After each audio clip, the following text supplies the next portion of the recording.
উফ, দুদিন ধরে যা ঠান্ডা পড়েছে আমাদের এখানে, কি বলবো, এত ঠান্ডার মধ্যে চাই বর্ষা আর কি সকাল থেকে।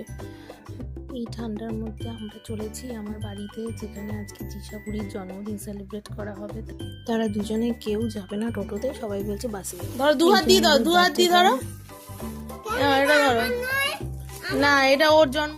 আমি হ্যাপি বার্থডে জিসা। এ পুতুলি, চল তোকে ড্রেস করিয়ে নিয়ে আসি। এই যে কত লোক।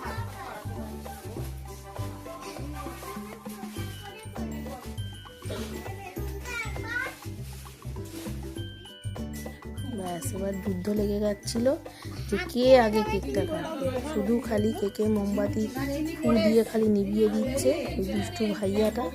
তার আগে দিদিয়া নিভিয়ে।